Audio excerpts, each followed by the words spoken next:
Здравейте! И от нас отдавна не сме се виждали, но реших да направя едно спонтанно заснемане на видео, благодарение на един случай от моята практика от миналата седмица. Една майка, която имаше 6 годишно дете, се колебаеше между спрей и капки.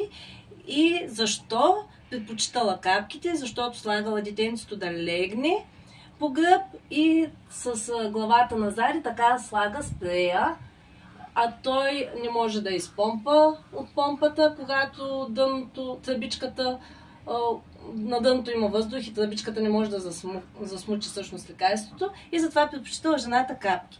А защо аз не предпочитам капки, а именно спрей? Защото когато слагаме капки, първо трябва задължително да наместваме детето по много по-особен начин, да легне, че главата назад, капките се стичат назад в гърлото и обхващат много по-малка легавица. И кажи, че е много гадно за нашето дете.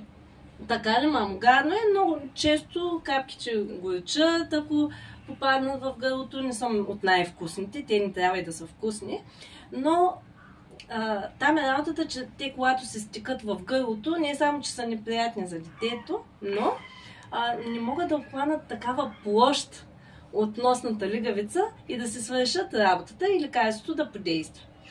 И аз, когато обясних на жената как правилно се слага спрей, който всъщност разпръсква лекарството като мъгла и обхваща колкото си може по-голяма част от площта на лигавицата на носната кухина и се действа без проблем. И е много по-лесно, по-удобно и по-бързо и за всички страни. И от страната на детето, от страната на родителя и от страната на лечението.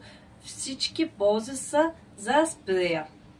Така, по какъв начин слагаме спрей? Ако е купен тепърва спрея, трябва да се махне капачката и да се напомпи с едно-две натискания, за да излезе мъгла или лекарството. Ето така, виждате. Този спрей съм го ползвала, затова нямаше нужда.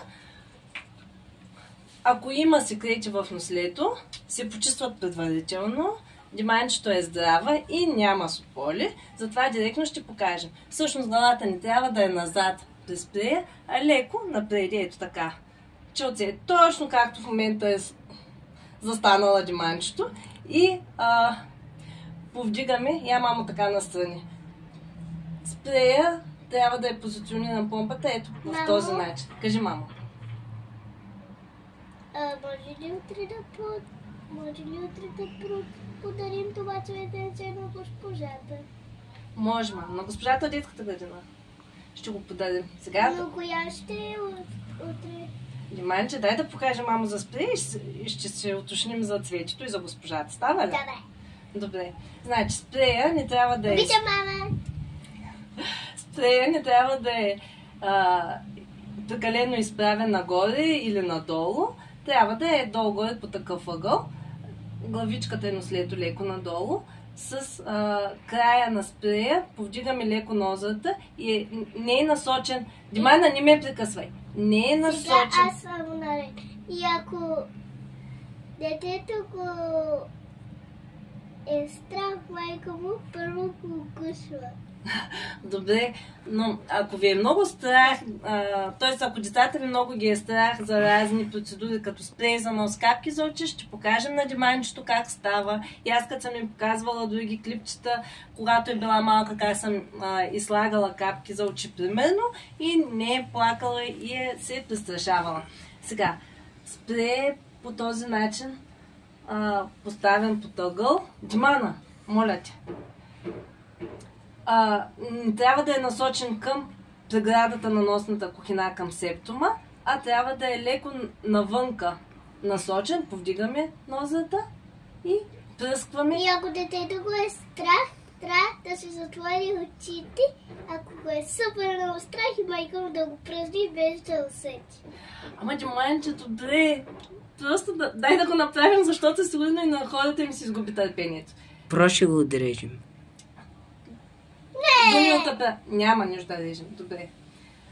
Насочваме на крайника леко навънка към нозата и пръскваме.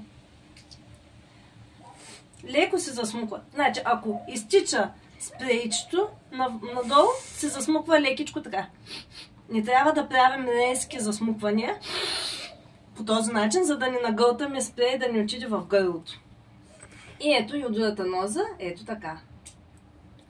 Лекичко засмуква. Да, лекичко се засмуква. Добре, това беше от нас.